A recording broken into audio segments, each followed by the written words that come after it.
I'm not sure. As the showrunner, I have the responsibility and the privilege to make so many choices for every episode. I hire the writers, I hire the directors, I select the actors. I have so much control over every episode already.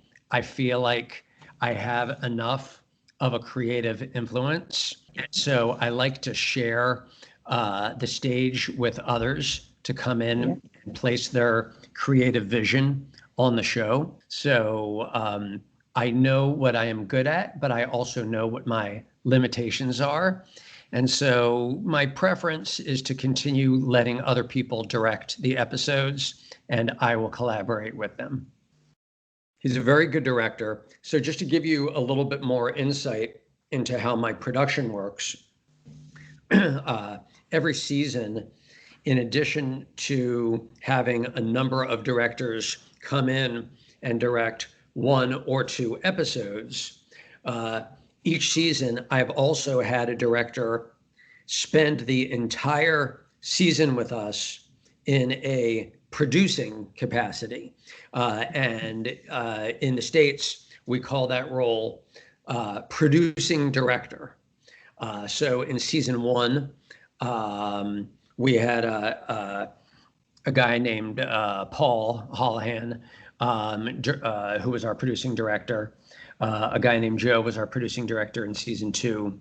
And in season three, we brought on Romeo Tyrone to be the producing director. So as you've seen in the credits, he directed episode 301, 302, 307, and you'll see when we get to the finale that he directed the finale as well. So he's someone who is not only an excellent director, but he's also one of my very close collaborators because he's also a producer on the show. He was there for every episode of season three, working with all of the directors so that there was kind of a seamless transition from episode to episode. And he's a very smart, very creative guy, and I've been very lucky to work with him this season in season three. The Manifest Writers Room are my partners in the truest sense. Some of them have been in the writers' room with me from the very beginning, 3 years ago, and they know the show as well as I do. Some of them remember details even better than I remember, and I rely on them every day to help me write the show. And I feel very lucky to have so much brain power focused exclusively on the Manifest story. It's incredibly exciting for me. I'm so proud that the story that I came up with in my imagination became a television show, but it's only really satisfying if people are watching and enjoying the show with me. And so the fact that people get to see it not only here in the States, but also around the world, including in France, is incredibly, incredibly rewarding and fulfilling for me. And it makes me feel like the world is a little bit smaller and a little bit more of a community because so many people all around the globe are enjoying the same story and have conversations together on Facebook and on Twitter and on Reddit and in other locations, talking about the same story and kind of putting away all of the misery of real life for a moment and just escaping into the mythology of Manifest. And the fact that you and I can have this conversation today from thousands of miles away, and the fact that you know Manifest so well means very much to me. Well, I agree that social media has been incredibly helpful to keep the show alive. And we've been very lucky that, millions of people around the world not only watch the show, but talk about the show on social media. I do have to clarify that I don't have information yet about whether or not we are renewed for season 4 yet. My fingers are crossed, as they say, but that's still very much up in the air. There's a lot of complicated economic factors that have to be worked out between the studio and the network. I'm hopeful, but it's by no means a guarantee, which makes me very nervous, and obviously would be a very sad result if the show went away in the middle of the story. That would be a terrible thing. I hope so. Here in the States, the ratings are fine. We don't do as well as we did in season 1. Not as many people stayed with the story, maybe because it's too much information to keep in your head. Maybe it's too complicated, and maybe there was too much time in between season 1 and season 2 and season 3. I don't know. But still, several million people watch here in the States every week, and I'm honored that so many people watch in France and in other countries around the world. It means a lot. Maybe not. I've thought about that a lot. You've probably read in some of the comments that I made to journalists in past years that I originally had the idea for the show, almost 14 years ago, 15 years ago now. And I tried to sell it, and I couldn't get anybody to buy it. And then I put it on the shelf, as you say, and moved on with other ideas, and did other jobs for many years. Then after Malaysian Airlines disappeared, and it captured the imagination of so many millions of people around the world, suddenly my crazy idea seemed a little bit less crazy, right? It seemed a little bit more realistic. And when I took that idea off the shelf and brought it into Warner Brothers and talked to them about it, now that was probably 5 years ago, I was able to talk about it in the context of the Malaysian Airlines disappearance. And I think that provided a realistic framework for the show that helped the executives comprehend the concept. And I do think that helped the show get on the air. So it's kind of a bittersweet irony that terrible tragedy, one of the greatest mysteries of the modern era, probably did help manifest become a TV show. Right. So we have always marked that line in the sand, that June 2nd, 2024 is the death date. And part of the reasons the show was designed to last 6 seasons is because I wanted every season to be 1 year closer to the death date, right? So season 3, we're 3 years away. Season 4, season 5 are supposed to be 2 years away, 1 year away.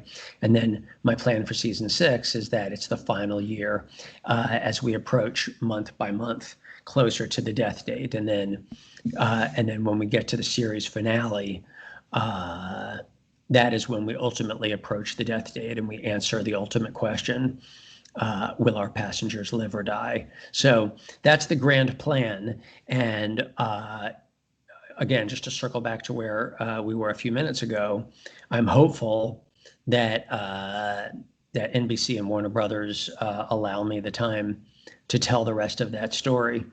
And if for some reason we're not given the ability to produce 3 more seasons of the show, I hope at the least they'll let me produce enough episodes so that I can figure out a different way to get us all to the end of the story. Because I would hate for all of the fans who have spent so much time watching the show, analyzing the show, talking about the show, to have the show go away in the middle of the story. That would be the worst result. I don't want to give too much away about season 4, but let's just say this. There are certain things that I have the freedom to build upon, and certain characters that I have the freedom to build upon because there's flexibility in the story. And then there are other story points that have been very firm from the very beginning. Yeah. And have to stay very firm for the integrity of the entire story. And those things are unmovable. So while sometimes I can build out a character or take a story in a different direction because I see that the audience is responding to it in a very positive way, there are other things that I don't have any flexibility over, just because the story point is so important to the spine of the entire story. You've probably seen me say this in other articles. Sometimes I notice people don't like a story point, or they don't like a character, or they don't like something that happens to a character, and people will complain to me on Twitter, on social media. And what I usually say is, I'm sorry, but the story is the story. Yeah. And I can't, there are times when I just can't veer from the story, as much as it may disappoint people. So the writers and I work season by season. So we're waiting for NBC to build out, to renew season 4, in which case I would start meeting with the writers and we would start breaking the story of the season.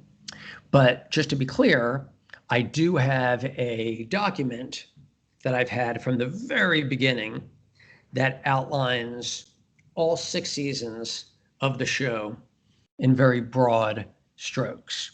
So even though I'm not working with the writers right now on season 4, the writers and I are all independently thinking about next season, and we all have source material because everybody has read and digested the original series document.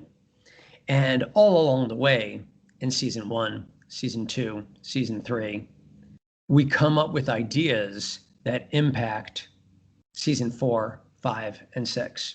And so all of that information exists, in our notes. And, we're certainly all thinking about a lot of those ideas right now. But we won't come together back in the room to talk about it until we hopefully get a renewal.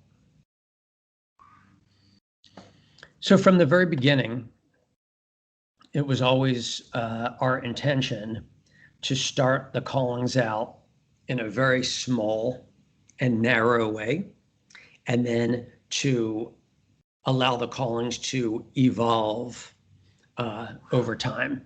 So in season 1, we started out with just hearing voices. There were no visual aspects to the callings. Okay.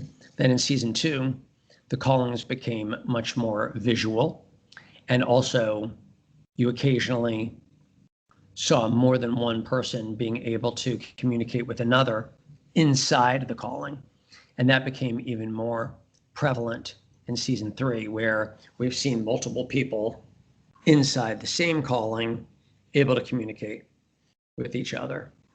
And so the callings will continue to evolve. And, the writers and I believe that the callings give people what they need in order to act and respond to the callings. And as situations have become more urgent and the crisis has become more dire, the callings have become stronger, and they've changed, right? They've morphed into other things, more visual. And as you said, in episode 306, we saw Michaela and Zeke seemingly create a calling. You'll remember that Michaela and Zeke, kind of joined forces as Zeke saved Michaela from, the side of the cliff and pulled her up. And then we saw that kind of sonic wave emanate that knocked the basketball off the car, and that led to a calling that Ben received that drew Ben to come to Tariq's house, which in the writer's room, we refer to as kind of the first man-made calling, that arguably Michaela and Zeke created that calling. And I don't think we've seen that before in series. The passengers have always received callings, but we've arguably never seen passengers, create a calling. And so, in our mind, in the writer's room, the callings will continue, to evolve. And you'll see in the final 4 episodes of this season, the callings will continue to evolve in ways that you haven't seen yet. And we're going to see callings be painful and have physical manifestations that we've never seen before. And in future seasons, you can expect the callings to continue to evolve. Callings will continue to reprise and evolve, and you'll see those callings that we saw in the first episode of season 3 remain relevant all the way through the end of this season. And those who are paying close attention, should we get to continue our series in seasons to come, what we will come to realize is that the callings that we saw in 301 are not only premonitions about things happening this season, but are also, in a sense, premonitions of events to come, all the way down to the series finale. And so, should we get to season 6, we will look back to season 3 and episode 301, and we'll come to realize that the ultimate mythological endgame for series started revealing itself at the beginning of season 3. Yeah, the tail fin is a very important part of the story. It's the centerpiece of the mythology in season 3. It's driven so much story in season 3. And to your point,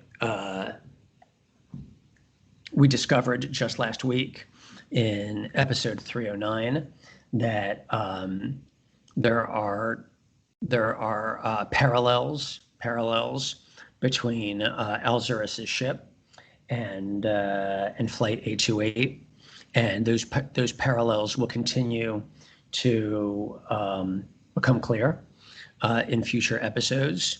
And the tail fin in particular, which has helped us understand the connective tissue between Flight 828 and Alzurus, and now Noah's Ark, is going to help our passengers continue to put the pieces together to realize that their story, the passengers of Flight 828, their story is only the latest in a historical continuum that goes back to Alzurus 500 years ago, and that goes back to the story of Noah thousands of years before that, and that continues to give us greater context for the kind of overarching mythology of Flight 828. In regard to the tail fin, you will come to discover in the final 4 episodes of this season the true nature of why the tail fin has played such an important role this season, and I think that the audience is going to be surprised and captivated by the final batch of episodes and how it helps us further understand what this tailfin story has been about.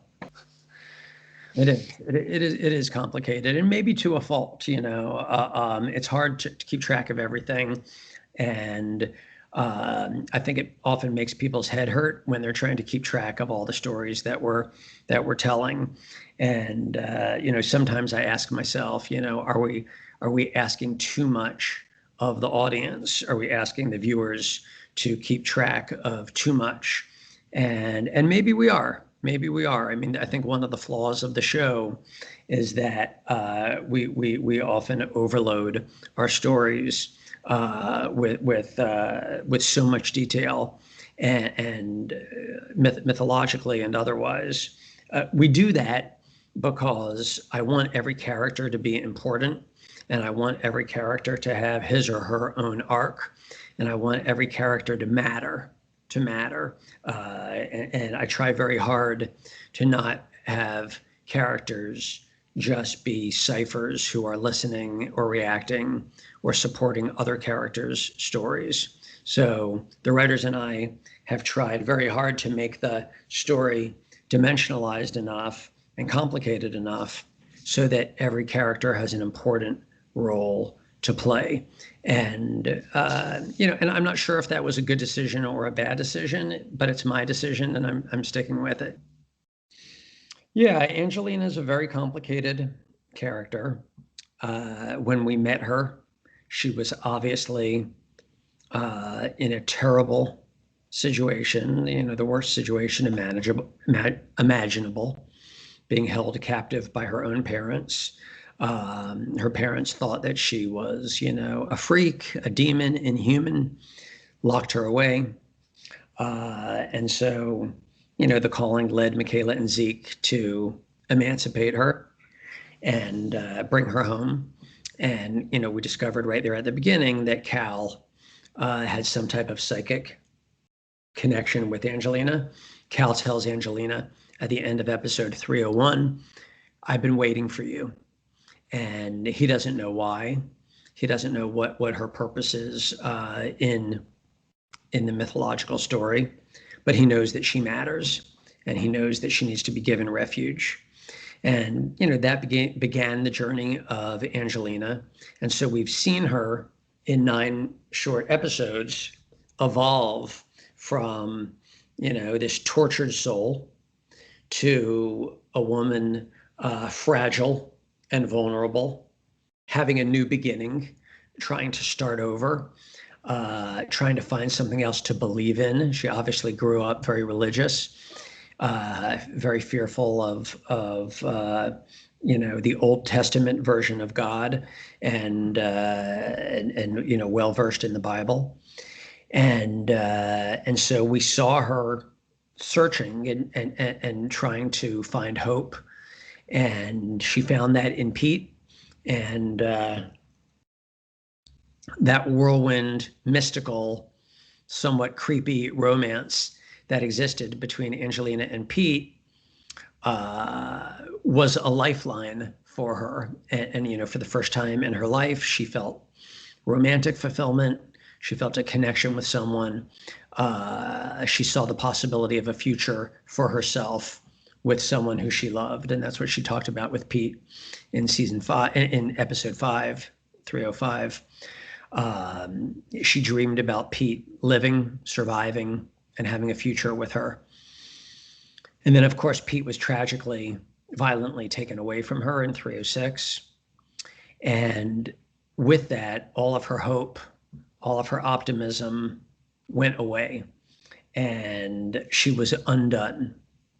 And now we've seen her spiraling in episodes 7, 8, and 9, trying to process her grief, trying to find something else to latch onto.